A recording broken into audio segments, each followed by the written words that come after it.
څومره ښکلا پرته ده دا وښایئ په سوشل میډیا دې کې سوشل میډیا هم ډېر غټ رول ادا کوي.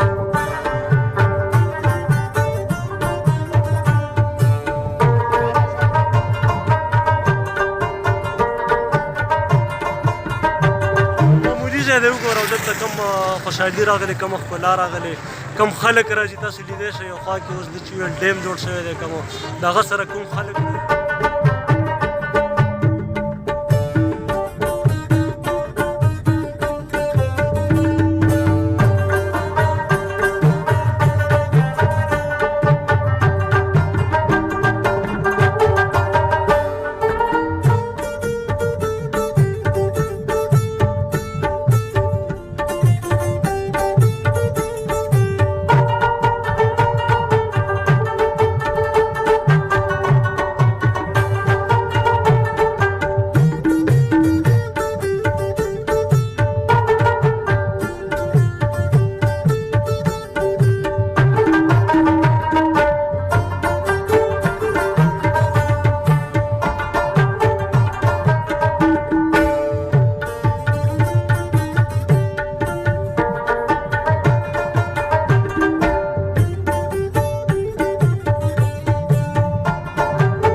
نو کتونکو تاسو وکتل په دې ویډیو کې چې کومه د باریکاو ښکلا وه د باجوړ چې په ډېر لږ وخت کې دې باریکاو ډېره زیاته ښکلا راوړله. ملګري را سره موجود دي ادریس دی ریاض دی ضیاءالله دی تاسو ته اول سلامونه وایم.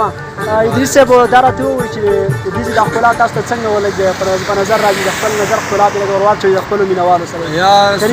یار سبحان الله زموږ باجوړ خو الحمدلله ډېر زیات ښایسته دی ډېره ښکلا راوړي او بله دا چې د باجوړ په شان ځای چې کوم دی دا بل ځای کې شته دی نه ځکه چې داسې ښایسته ویوز او دا څیزونه پکې دي که نه ډېر ښه دی.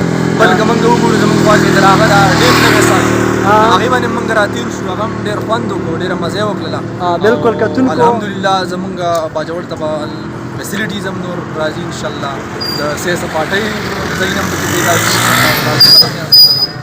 ادریس صاحب ډېره ډېره مهرباني. ریاض صاحب راسره موجود دی. ریاض صاحب تاسو هم د باجوړ د باریکاو په دې ښکلا باندې خپل ښایسته نظر ښکلا راورکړئ. مننه ستاسو ډېره زیاته مننه چې مقام راکړه. بله خبره تاسو چې د باجوړ د ښکلا وکړه واقعي همدلته ډېره ښکلا پرته ده خو دې کې د کوم سیاسي خلک دی د هغو ډېر زیات لاس دی. مطلب دلته چې څومره ښکلا پرته ده دا وښایئ په سوشل میډیا دې کې سوشل میډیا هم ډېر غټ رول ادا کوي. دا ټوریزم به دلته راشي دلته باجوړ کې هم پیدا ده د باجوړ خلکو ته به دې هم پیدا وي کوم راغه ډیم چې اوس کوم جوړ شوی دی هغه اوبه یې رابندې کړي.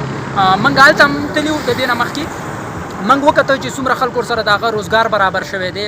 ډېر زیاتر داسې غریب خلک دي چې هغو دغلته دغه سره خپل روزګار کوي او د بار نه ورته هم خلک دې ته راځي. ډېر ښکلي ځایونه شته باجوړ ټول ښکلی.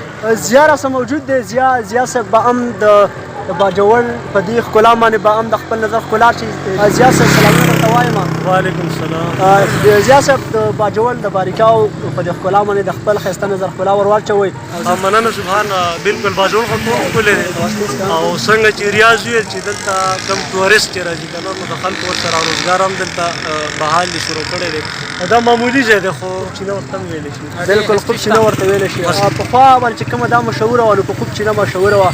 اوس چې کوم نوی نوم دی نو هغه باریکاو دی. په باریکاو باندې مشهور دی، ډېره ښکلا راوړي.